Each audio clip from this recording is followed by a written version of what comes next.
Shalom a todos também, pessoal do Facebook aí, que me acompanha ou que dá uma olhada nos meus vídeos de vez em quando. Estou aqui para compartilhar uma palavra de Deus para você, com você, mais uma vez nessa tarde de segunda-feira.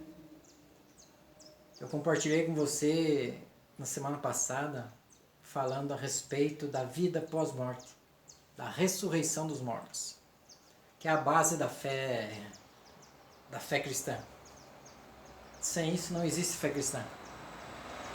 Não podemos seguir Jesus somente como um revolucionário ou como um exemplo de uma boa pessoa. Temos que crer naquilo que ele fez, na obra que ele veio cumprir e realizar, e o seu propósito. E eu comentei com você a respeito da vida da ressurreição, a respeito da ressurreição dos mortos. Da vida após a vida pós-morte, como diz N.T. Wright no seu livro A Ressurreição do Filho de Deus. Então a ressurreição de Cristo, a vida eterna, é isso. É a vida após morte. Não é só morrer e morar na eternidade, mas é um dia ressurgir novamente. Como Jesus ressurgiu dos mortos, com o corpo glorificado. Não é só morrer e ir morar com Deus, mas é um dia ressurgir novamente.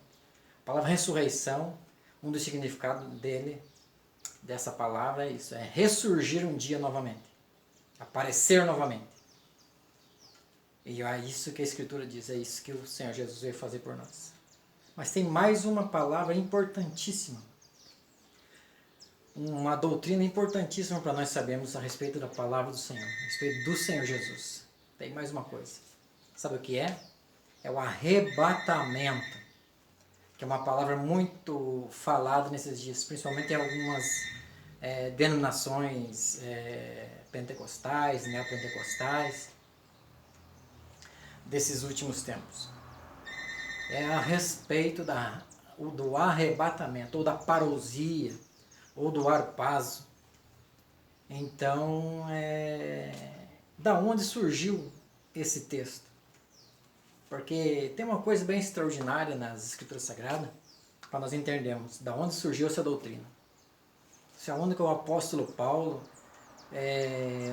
da onde ele copiou essa doutrina, onde ele foi achar essa doutrina do harpazo, do arrebatamento, que ele cita em 1 Tessalonicenses, capítulo 4, versículo 15, 16 e 17. Ali.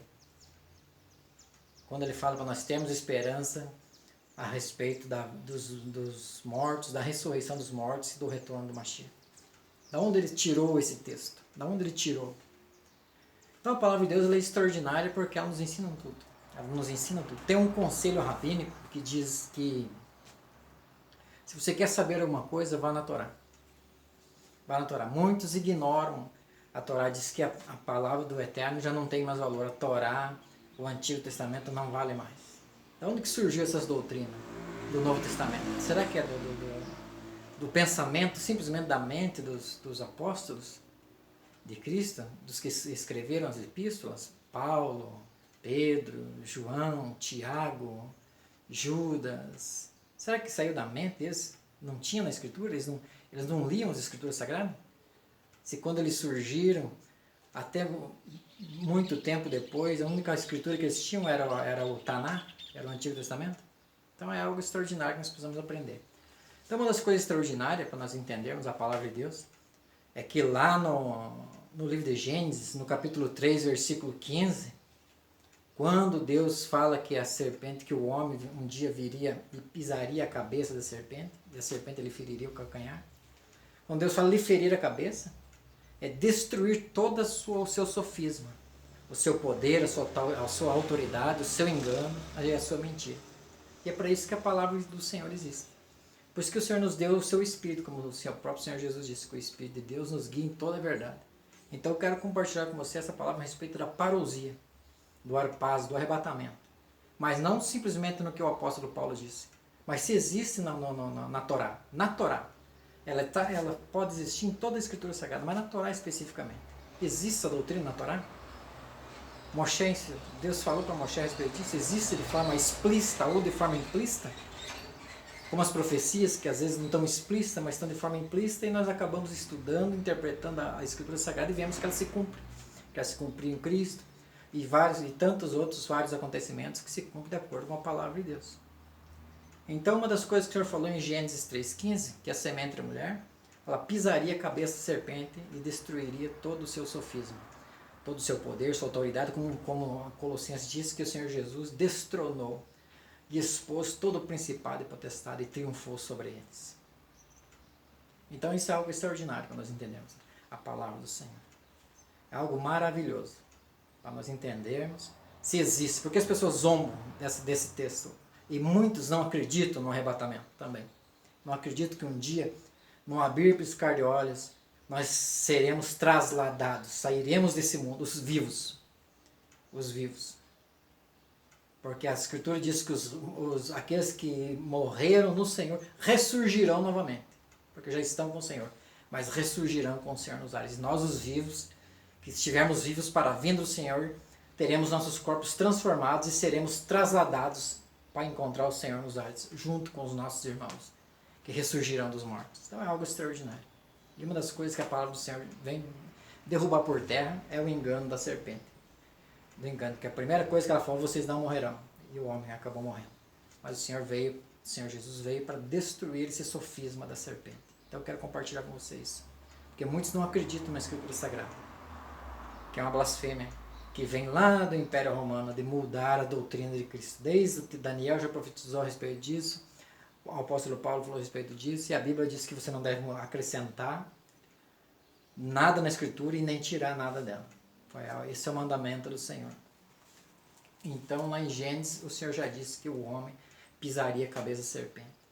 E quando na Parashá de Vaierá, quando começa o livro de Shemot, quando começa no capítulo 6, 2 em diante, quando começa as pragas vir sobre o Egito, as calamidades vir sobre o Egito, por causa do poder opressor do faraó, do imperador do Egito. Então, a primeira coisa que o Senhor fez, da primeira calamidade, foi que Moisés, o cajado de Moisés se transformou, a autoridade que Deus deu para Moisés a respeito de tudo que ele fosse fazer. E o simbolismo era o cajado. Então, quando ele solta a sua vara no chão, ela se transforma em serpente. E o que acontece quando ela se transforma em serpente? Os magos do Egito fazem usando o mesmo poder, só que do ponto de vista maligno, eles criam também serpentes. Só que a serpente de Moshe, a vara de Moisés, engole a serpente dos feiticeiros, dos magos, dos astrólogos, do faraó. Então, mais uma vez, o poder de Deus é manifestado, derrubando por terra todo o conhecimento egípcio, a respeito da religião egípcia, do conhecimento egípcio, do poder egípcio. Então, o Eterno, com seu poder, transtorna toda a estrutura egípcia, desde o conhecimento, saúde, as estações, sobre o tempo, sobre tudo. Deus humilha completamente o faraó do Egito e toda a sua religião, com todos os seus líderes religiosos. Porque como a serpente é um símbolo de conhecimento, como hoje está na moda, né, as pessoas adorarem Satanás, adorarem a serpente, fazer propaganda da serpente, como símbolo de conhecimento, de poder e de tantas outras coisas, no ocultismo. Mas lá na saída do Egito, o Eterno, a primeira calamidade que o Senhor envia sobre o Egito foi destruir a sua sabedoria, o seu entendimento e o seu conhecimento.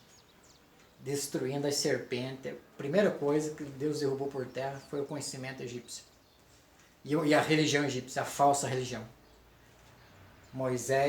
Deus usa Moisés e humilha o Egito. Então esse é o que nós vamos saber se o arrebatamento. Por isso que nós temos que entender. Porque Deus nos deu autoridade e poder para destruir toda a força do inimigo. Todo o sofisma do inimigo, como o apóstolo Paulo fala em 2 Coríntios. E levar cativo todo pensamento ao conhecimento de Cristo Jesus. Amém? Então, para nós sabermos, existe o arrebatamento de forma explícita e de forma implícita na Escritura Sagrada, na Torá. Existe na Torá? Nos 5 livros de Moisés? Existe. Vamos ver o primeiro texto que existe. Está em Gênesis, capítulo 5. Capítulo 5, versículo versículo 24, fala do arrebatamento da igreja, do traslado. O primeiro exemplo do traslado, que um dia, não só a ressurreição dos mortos, mas o traslado vai acontecer. A parousia, o arpazo. Está escrito assim, ó, e andou Enoque com Deus, e não se viu mais, porquanto Deus para si o tomou. Aqui no grego, essa palavra é a mesma palavra de arpazo. Tirar rapidamente, como fosse tomar para si. É a mesma palavra. Esse é o primeiro texto que fala a respeito do arrebatamento. Que existe a parousia, o arpazo. Que existe esse traslado. Mas é só nesse texto que fala? É só nesse texto? Não. Vamos, de forma implícita, vamos para Gênesis. Para Êxodo, na Paraxá de Itro. Êxodo capítulo 19. Capítulo 19. Veja, o Senhor Jesus, no capítulo 14 de João, ele diz, crede em Deus, crede também em mim, na casa de meus pais, na casa de meu pai há muitas moradas. Se não fosse assim, eu vou teria dito, mas eu vou vos preparar lugar e voltarei para vós.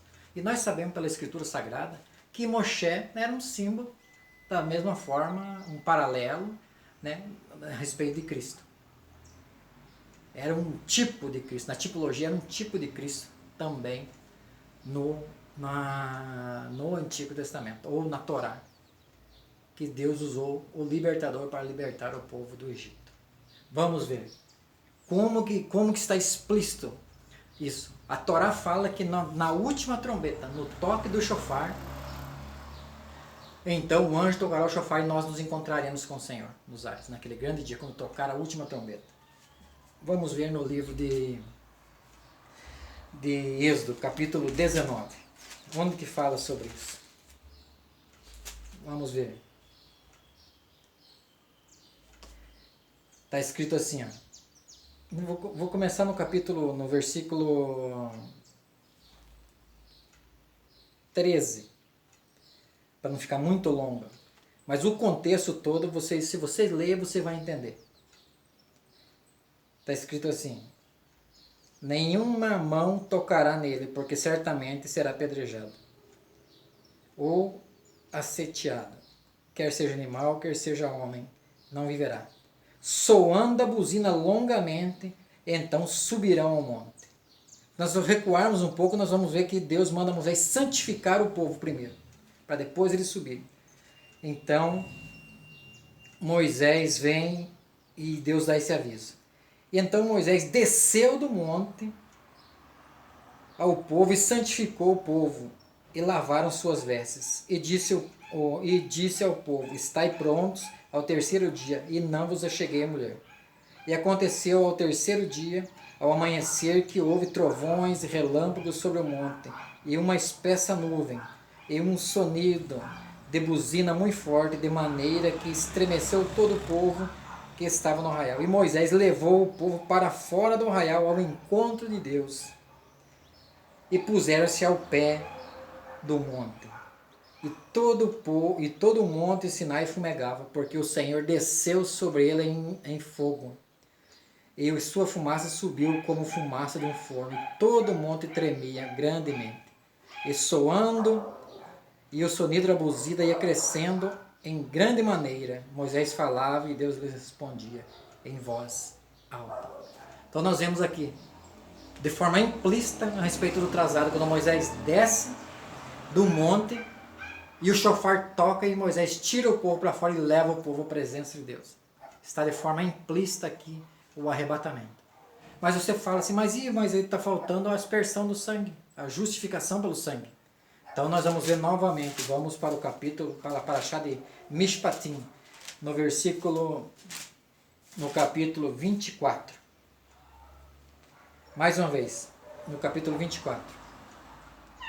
Nós vemos aqui quando Moisés, Deus manda Moisés santificar o povo. No capítulo 24, primeiro Moisés, quando Deus tira o povo do Egito, ele dá a ordem de todas as leis e mandamentos, até aqui no capítulo 24.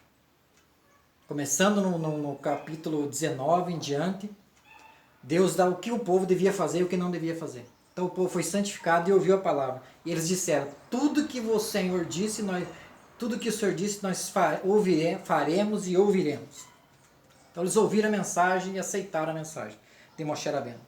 Então, eles disseram assim no versículo 7, e tomou o livro do concerto e o leu aos ouvidos de todo o povo. E eles disseram, tudo que o Senhor tem falado, faremos e obedeceremos. E então tomou Moisés aquele sangue e aspergiu sobre o povo e disse, eis aqui o sangue do concerto que o Senhor tem convosco. Sobre todas essas palavras. E depois o sangue do concerto, depois da justificação, da santificação, o povo depois no versículo 9, e subiram Moisés e Arão, Nadab e Abiú e os 70 anciãos de Israel, e viram o Deus de Israel, e debaixo de seus pés havia como uma obra de pedra de safira, e como o parecer do céu na sua claridade. Porém, ele não estendeu as suas mãos sobre os escolhidos dos filhos de Israel, mas viram a Deus e comeram e beberam. Então, mais uma vez aqui nós vemos a justificação. E a Bíblia diz que os 70 anciãos subiram ao monte com Moisés. Segundo a visão judaica, os 70 anciãos, eles representam, na época, as 70 nações que existiam no mundo. Simbolizando todas as nações da terra. Então, esses 70 anciãos, quando você vai ler a lei dos sacrifícios de Levítico, eles representam todas as nações da terra, esses 70 anciãos. Então nós vemos aqui um simbolismo de todas as nações da terra subindo ao encontro, depois da santificação subindo ao encontro do Senhor, Moisés levando eles ao encontro do Senhor. Então isso é mais uma vez, está aqui a parousia. O sinal da parousia. Mas é só aqui que existe? Na Torá, está claro?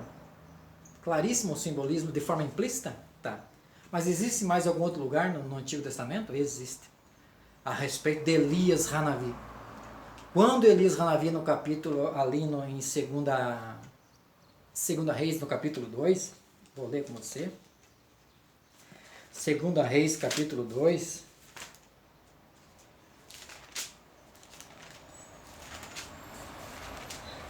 Capítulo 2, versículo 11, está escrito assim, sucedeu que indo eles andando, falando, eis que um carro de fogo, com cavalos de fogo, os separou um do outro, e Elias subiu ao céu num redemoinho.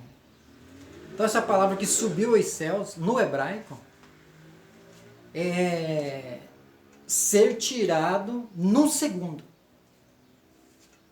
Você pode interpretar, você pode ver o texto, dá a entender que seria os dois estavam juntos, mas não é. Mas no hebraico foi tirado rapidamente, violentamente, num segundo.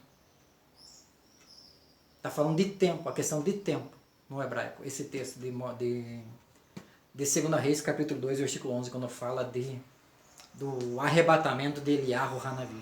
Então o harpazo, ele é uma doutrina bíblica fundamental para o fim dos dias.